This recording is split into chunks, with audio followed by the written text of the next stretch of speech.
नमस्कार दोस्तों, YouTube channel exam learner में आपका स्वागत है। दोस्तों, आज के इस वीडियो में हम लोग UP triple S C Uttar Pradesh लेखपाल भर्ती परीक्षा 2022 के लिए सामान्य ज्ञान का तीसरा मॉडल पेपर हल करेंगे। इसके पहले दो मॉडल पेपर सामान्य ज्ञान का हल कराया जा चुका है। तो जो लोग नहीं देखे हैं, चैनल के प्लेलिस्ट में जाके आप वहाँ से वीडियो को देख सकते हैं। तो वीडियो को लाइक शेयर कर दीजिएगा। चैनल पर पहली बार आए हैं, चैनल को सब्सक्राइब कर लीजिएगा, साथ में बेल आइकन को प्रेस कर लीजिएगा, जिससे आने वाले अगले वीडियो का नोटिफिकेशन आपको पहले मिलता रहे। और पीडीएफ इसका हमारे टेलीग्राम चैनल पर मिल जाएगा। नीचे डिस्क्रिप्शन में टेलीग्राम का लिंक भी दे दिया गया है, वहाँ से ज्वाइन करके आप पीडीएफ भी डाउनलोड कर सकते हैं। तो आइए देखते हैं। दोस्तों, अनअकैडमी पे यदि आप यूपीपीएससी हो गया या यूपी ट्रिपल एस सी किसी भी एग्ज़ाम की प्रिपरेशन करना चाहते हैं तो आप जुड़ सकते हैं अनअकैडमी पे। और अनअकैडमी सबसे पहले आपको तो प्ले स्टोर पे जाके अनअकैडमी का लर्निंग ऐप डाउनलोड करना होगा। डाउनलोड करने के बाद आप अपने मोबाइल नंबर या ईमेल आईडी से साइन अप करेंगे। साइन अप करने के बाद आप अपने गोल को सेलेक्ट करेंगे, यानी आपको किस एग्ज़ाम की प्रिपरेशन करना है। गोल सेलेक्ट करने के बाद आपके सामने जो है उससे रिलेटेड वीडियो देखने का मिलेगा, और नीचे जो है आपसे सब्सक्रिप्शन का भी आपसे पूछा जाएगा। तो आप जुड़ सकते हैं अनअकैडमी। ज्वाइन करने के एडवांटेज देख सकते हैं आप, अभी कॉम्बो ऑफर चल रहा है, तो आप सभी लर्नर्स के लिए ऑफर है। अब देख सकते हैं यूपी ट्रिपल एस लेखपाल बैच है, वीडियो का है, यूपी पुलिस कांस्टेबल बैच है, और अभी 30% आपको जो है ऑफर भी मिल जाएगा। तो आप फीस स्ट्रक्चर देख सकते हैं आप, नीचे डिस्क्रिप्शन में इसका डिटेल दे दिया गया है, वहाँ पे भी जाके आप चेक कर सकते हैं। जो भी बैच हैं अनअकैडमी पे, आप सभी जो है यहाँ पे जाके देख सकते हैं और जुड़ सकते हैं। आप अपनी तैयारी को बेहतर कर सकते हैं और आप एग्ज़ाम को आसानी से क्रैक कर सकते हैं। तो आप अनअकैडमी का लर्निंग ऐप जरूर डाउनलोड कर लीजिएगा। और यदि आप हमारा रेफरल कोड यूज करते हैं सब्सक्रिप्शन लेते समय एग्ज़ाम लर्नर, तो आपको 10% का वहाँ पे डिस्काउंट भी मिल जाएगा। तो आप सब्सक्रिप्शन लेते समय हमारा रेफरल कोड एग्ज़ाम लर्नर ज़रूर यूज कीजिएगा, जिससे आपको एडिशनल 10% का वहाँ पे डिस्काउंट मिल जाएगा। और आप जो है अनअकैडमी को टेलीग्राम पे भी ज्वाइन कर सकते हैं, और अनअकैडमी से रिलेटेड जो भी बैच हैं आप वहाँ पे जाके जो है आप ग्रुप से जुड़ सकते हैं और देख सकते हैं। तो दोस्तों, आज का जो पहला क्वेश्चन है, कौन सी पर्वत श्रृंखला दक्कन के पठार को भारत गंगा के मैदान से अलग करती है? चार ऑप्शन है, विंध्य है, सह्याद्री है, हिमालय या अरावली।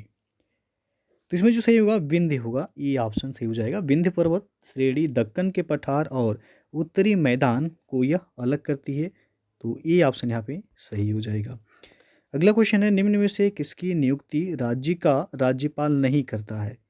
तो मुख्यमंत्री ऑप्शन में, सदस्य राज्य लोक सेवा आयोग, उच्च न्यायालय के न्यायाधीश या महान्यायवादी।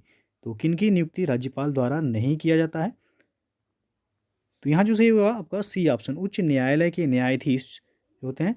संविधान के अनुच्छेद 127 एक में लिखा गया है कि उच्च न्यायालय के न्यायाधीश की नियुक्ति वह उच्चतम न्यायालय के मुख्य न्यायाधीश और उस राज्य के राज्यपाल और उस राज्य के उच्च न्यायालय के मुख्य न्यायाधीश के परामर्श राष्ट्रपति करेंगे, न कि राज्यपाल करेंगे। तो सी ऑप्शन जो है आपका यहाँ पे जो है सही हो जाएगा आपका। अगला प्रश्न आप देखते हैं कि 1857 के विद्रोह का नेतृत्व बिहार में किसने किया था? तो बिहार में किया गया था कुंवर सिंह के द्वारा। बी विकल्प सही हो जाएगा यहाँ पे। बिहार के जगदीशपुर के जमींदार कुंवर सिंह ने 1857 के विद्रोह का नेतृत्व किया था। उनकी मृत्यु के बाद उनके भाई अमर सिंह ने दिसंबर 1858 तक अंग्रेजों के विरुद्ध संघर्ष को जारी रखे थे। और अगला प्रश्न है, बाल जिस प्रोटीन का बना होता है उसे कहते हैं? तो बाल केरेटिन नामक प्रोटीन का बना होता है। सी विकल्प यहाँ पे सही हो जाएगा। और यह प्राणियों में बालों और नाखून का प्रमुख जो है संरचनात्मक घटक होता है केरेटिन। अगला क्वेश्चन है, गौतम बुद्ध को महापरिनिर्वाण की प्राप्ति कहाँ हुई थी? तो महापरिनिर्वाण की प्राप्ति जो है कुशीनगर में हुआ था। बी ऑप्शन सही हो जाएगा। और पूछा जाता है कि गौतम बुद्ध ने प्रथम उपदेश कहाँ पे दिया था? तो सारनाथ में दिया गया था। और सारनाथ का एक और नाम है ऋषिपत्तन। तो ऋषिपत्तन भी जो है सारनाथ का एक पुराना नाम था। तो दोनों ही ऑप्शन दिया जाता है। तो यदि पूछा जाए कि प्रथम उपदेश कहाँ दिए थे गौतम बुद्ध, तो सारनाथ में, जो कि आपका धर्मचक्र प्रवर्तन कहलाता है वह। अगला क्वेश्चन है, निम्न में से कौन सी राजधानी डेन्यूब नदी पर स्थित नहीं है? तो यहाँ पे आप देख सकते हैं रोम जो दिया गया है, ये डेन्यूब नदी पर स्थित नहीं है। बाकी बेलग्रेड हो गया, बुडापेस्ट और वियना, ये सभी डेन्यूब नदी के किनारे बसे प्रमुख शहर है। रोम जो कि इटली की राजधानी है, ये आपका टाइबर नदी के किनारे जो है बसा हुआ है। अगला प्रश्न है, वह प्रथा जिसके तहत किसान स्वयं भूमि का मालिक होता है और सरकार को भू राजस्व के भुगतान के लिए जिम्मेदार माना जाता है, कौन सा प्रथा है वह? तो है रैयतवाड़ी प्रथा। बी ऑप्शन यहाँ सही होगा। 1820 ईस्वी में मद्रास के गवर्नर सर थॉमस मुनरो द्वारा भू राजस्व की रैयतवाड़ी प्रणाली स्थापित की गई थी। कैप्टन अलेक्जेंडर रीड पहले इस प्रणाली को बारामहल जिले में स्थापित करने के लिए थे और मुनरो ने इसे अन्य क्षेत्रों में भी लागू किया था। तो बी ऑप्शन यहाँ पे सही हो जाएगा, रैयतवाड़ी प्रथा। अगला प्रश्न है, एमनेस्टी इंटरनेशनल के अनुसार वर्ष 2020 में कितने देशों द्वारा मृत्युदंड की सजा क्रियान्वित की गई है? तो 18 देशों के द्वारा। सी ऑप्शन सही हो जाएगा आपका। अगला क्वेश्चन है, वसा ऊतक इनमें से किस में उपस्थित होते हैं? तो ये होते हैं सबक्यूटेनियस लेयर में। बी ऑप्शन यहाँ पे सही हो जाएगा। वसा ऊतक इनमें से जो है सबक्यूटेनियस लेयर में उपस्थित होते हैं। वसा का संग्रह करने वाला वसा में ऊतक त्वचा के नीचे आंतरिक अंगों के बीच पाया जाता है और इस ऊतक की कोशिकाएं वह वसा की गोलिकाओं से भरी होती हैं। तो यहाँ पे दिया गया है जो बी ऑप्शन में सबक्यूटेनियस लेयर में उपस्थित होते हैं। अगला प्रश्न है, निम्नलिखित में से कौन सी नदी भ्रंश घाटी से होकर प्रवाहित होती है? तो तापी यहाँ पे ऑप्शन में दिया गया है, डी ऑप्शन सही हो जाएगा। नर्मदा, ताप्ती और दामोदर ऐसी नदियाँ हैं जो भ्रंश घाटी से होकर के ये प्रवाहित होती हैं।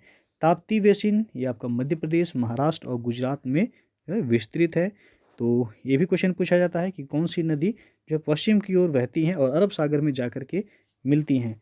तो नर्मदा, ताप्ती और दामोदर ऐसी नदियाँ हैं जो कि पश्चिम की तरफ बहती हैं और ये अरब सागर में गिरने वाली नदियाँ हैं जो कि ये डेल्टा का निर्माण नहीं करती हैं, ये आपका एस्चुरी का निर्माण करती हैं, यानी कि ज्वारनदमुख का निर्माण ये करती हैं। अगला प्रश्न है, यूनानियों को निम्नलिखित में से किस भारतीय राजा ने बाहर निकाल दिया था? तो वह थे चंद्रगुप्त मौर्य। सी ऑप्शन सही हो जाएगा यहाँ पे। मौर्य वंश के संस्थापक चंद्रगुप्त मौर्य ने यूनानियों को भारत से बाहर निकाल दिया था और यूनानियों को बाहर निकालकर ही चंद्रगुप्त मौर्य ने मौर्य वंश की स्थापना की थी। अगला क्वेश्चन है, भारत के संविधान के किस अनुच्छेद के अधीन भारत के राष्ट्रपति को अध्यादेश जारी करने की शक्ति प्राप्त है? तो अनुच्छेद 123 के तहत। डी ऑप्शन सही हो जाएगा यहाँ पे। संविधान के अनुच्छेद 123 के तहत भारत के राष्ट्रपति को अध्यादेश जारी करने की शक्ति प्राप्त है और भारत का राष्ट्रपति किसी भी समय किसी भी अध्यादेश को वह वापस भी ले सकता है, ऐसा अधिकार उसे प्राप्त है। और नेक्स्ट क्वेश्चन आपका, मुद्रा की दशमलव प्रणाली के साथ प्रचलित नया पैसा कब पैसा हो गया? तो ये हुआ था 1 जून 1964 से। सी विकल्प सही हो जाएगा यहाँ पे। सबसे पहले जो है 1957 में भारत में मुद्रा की दशमलव प्रणाली प्रचलन में आई थी और वर्ष 1964 में नया पैसा में से नया शब्द बाहर कर दिया गया तथा अब इसे पैसा कहा जाने लगा। तो डेट पूछा गया 1 जून 1964 से यह हो गया था। और विद्युत धारा के तापीय प्रभाव के व्यावहारिक अनुप्रयोगों पर आधारित नहीं है, कौन सा? तो ऑप्शन पे आप देख सकते हैं, इसका सही जो आंसर होगा ये ऑप्शन, इलेक्ट्रिक घंटी। ये ऑप्शन सही हो जाएगा यहाँ पे। इलेक्ट्रिक घंटी विद्युत धारा के तापीय प्रभाव के व्यावहारिक अनुप्रयोगों पर आधारित नहीं है। यह धातु की बनी होती है जिस पर विद्युत चुंबक की क्रिया द्वारा बार बार एक हथौड़ा प्रहार करता है जिससे एक ध्वनि उत्पन्न होती है। तो इलेक्ट्रिक घंटी यहाँ पे सही होगा ए ऑप्शन। अगला प्रश्न है, 7 अगस्त 2021 को राष्ट्रीय महिला आयोग की अध्यक्ष रेखा शर्मा पुनः कितने वर्ष के कार्यकाल के लिए निर्वाचित हुई हैं? तो 3 वर्ष के लिए। बी ऑप्शन सही हो जाएगा। यदि क्वेश्चन पूछा जाए कि राष्ट्रीय महिला आयोग की अध्यक्ष कौन है वर्तमान में, तो रेखा शर्मा है और पुनः जो है इनको 3 वर्ष के कार्यकाल के लिए निर्वाचित किया गया है। और अगला जो क्वेश्चन है, निम्न में से किसने टका अथवा रुपया से अभिहित चांदी की मुद्रा का प्रवर्तन किया था, यानी कि शुरुआत किया था? तो वह था शेर शाह सूरी। ये ऑप्शन सही हो जाएगा यहाँ पे। शेर शाह सूरी ने पुराने घिसे पिटे सिक्कों के स्थान पर शुद्ध चांदी का रुपया चलाया और रुपया जो है ये आपका 180 ग्रेन का होता था और जो है तांबे का दाम, जो तांबे का होता था वह दाम कहा जाता था उसे, और वह आपका 380 ग्रेन का होता था दाम, और जो टका होता था वह 180 ग्रेन का होता था। तो ये शेरशाह सूरी के द्वारा चलाया गया था। ये ऑप्शन सही हो जाएगा यहाँ। अगला क्वेश्चन है, आय जो जमा है और उसकी विनियोग नहीं है उसे क्या कहा जाता है? तो हो जाएगा जमा पूंजी। सी ऑप्शन सही हो जाएगा यहाँ पे। आय जो जमा है और उसका विनियोग नहीं है उसे जमा पूंजी कहा जाएगा, और आय का वह भाग जो उपयोग न करके उत्पादन में वृद्धि के लिए प्रयुक्त किया जाता है उसे विनियोग कहते हैं। तो यहाँ पे सी ऑप्शन सही हो जाएगा। पूछा गया आय जो जमा है और उसकी विनियोग नहीं है तो वह आपका जमा पूंजी कहलाएगा। अगला प्रश्न है, तांबे के बर्तन पर हवा के संपर्क में आने पर हरे रंग का लेप किसका मिश्रण है? तो ये मिश्रण है कॉपर कार्बोनेट और कॉपर हाइड्रोक्साइड का। ये विकल्प यहाँ पे सही हो जाएगा। तांबे के बर्तन पर हवा के संपर्क में आने पर हरे रंग का लेप यह कॉपर कार्बोनेट और कॉपर हाइड्रोक्साइड का मिश्रण होता है। अगला प्रश्न है, गोल्डमैन पुरस्कार किस क्षेत्र में उत्कृष्ट योगदान के लिए दिया जाता है? तो ये दिया जाता है पर्यावरण की रक्षा के लिए। डी ऑप्शन सही हो जाएगा।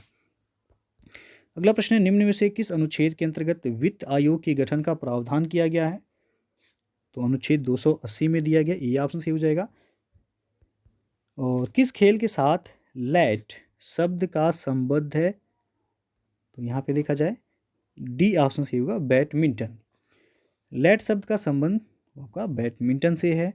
और निम्नलिखित में से किस नेता ने 1906 में कलकत्ता कांग्रेस अधिवेशन की अध्यक्षता की थी? तो ऑप्शन आप देख सकते हैं। इसका जो सही आंसर हो जाएगा डी ऑप्शन, दादा भाई नौरोजी। दादा भाई नौरोजी ने वर्ष 1906 में कलकत्ता कांग्रेस अधिवेशन की इन्होंने अध्यक्षता की थी, और इस अधिवेशन में ही पहली बार दादा भाई ने स्वराज की मांग की थी। और अगला जो प्रश्न आपका, अक्टूबर 2020 को किस राज्य में देश के पहले मल्टी मॉडल लॉजिस्टिक पार्क का शिलान्यास किया गया? तो असम में किया गया था। ये ऑप्शन यहाँ पे सही हो जाएगा। 20 अक्टूबर 2020 को केंद्रीय मंत्री नितिन गडकरी ने असम के जोगी घोपा, यदि जगह पूछा जाए तो असम के जोगी घोपा में देश के पहले मल्टी मॉडल लॉजिस्टिक पार्क की इन्होंने आधारशिला रखी थी। तो असम सही होगा ये ऑप्शन। अगला क्वेश्चन है, एलसीडी का फुल फॉर्म पूछा गया है यहाँ पे। तो एलसीडी का फुल फॉर्म होता है लिक्विड क्रिस्टल डिस्प्ले, यानी कि डी ऑप्शन यहाँ पे सही हो जाएगा। और अंतिम क्वेश्चन है आपका, स्वच्छ आकाश का नीला रंग किस कारण से दिखाई पड़ता है? तो यह दिखाई पड़ता है प्रकाश का विवर्तन यानी कि प्रकीर्णन के कारण। ये ऑप्शन यहाँ पे सही हो जाएगा। तो कुल जो है जीएस के 25 क्वेश्चन पूछे जाते हैं। हालांकि पेपर आपका 100 क्वेश्चन का होता है, जिसमें जीएस यानी कि जीके का पार्ट जो है 25 क्वेश्चन ही आपसे पूछा जाएगा। तो ये आपका जीके का जो है तीसरा मॉडल पेपर था।